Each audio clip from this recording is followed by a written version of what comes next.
আসসালামু আলাইকুম, welcome to new another video শুরুতে আপনাদের কাছে একটি প্রশ্ন আমার।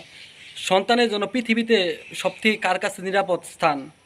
আমি জানি সকলের একটি উত্তর হবে পিতামাতা। মা বাবার কাছে একটি সন্তানের সবথেকে নিরাপদ স্থান, যেখানে সন্তানটি নিরাপদ থাকে। দুনিয়াতে যত ঝড় তুফান হামলা মামলা যত কিছু হোক না কেন, সন্তানকে বাবা মাই আগলে রাখতে পারে।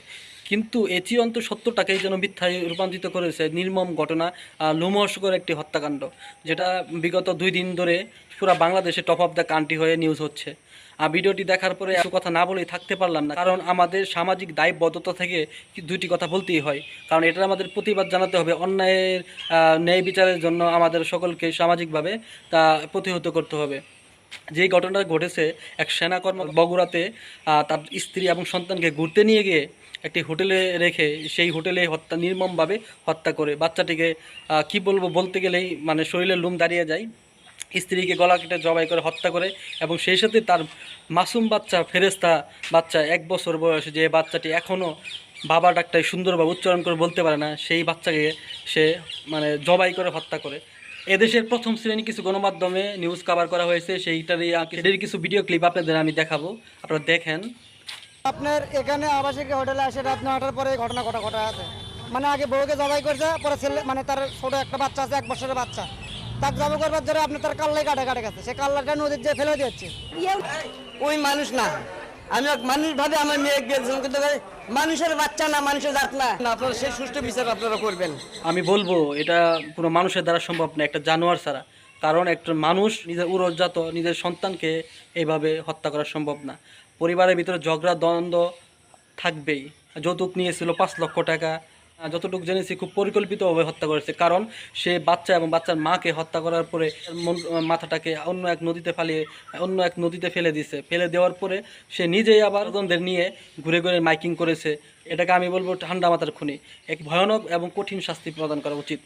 একটা মানুষ, তার পরিবারের ঝগড়া হতে পারে, দ্বন্দ্ব হতে পারে, তার স্ত্রীর সাথে বনিবনা না হতে পারে, অনেক কিছু, অনেক কারণ থাকে।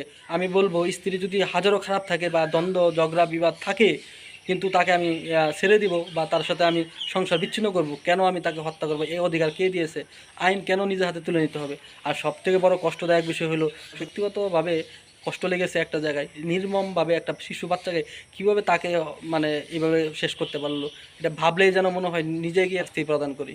মানে একটু বাচ্চা, সেই বাচ্চার পিতা, সে ওই বাচ্চার পিতা হয়ে কীভাবে পারলো বাচ্চাটাকে এইভাবে করতে? তার দিলে কি একটু কষ্ট লাগলো না? একটু মায়া লাগলো না? তার কি হাত একটু কাঁপলো না?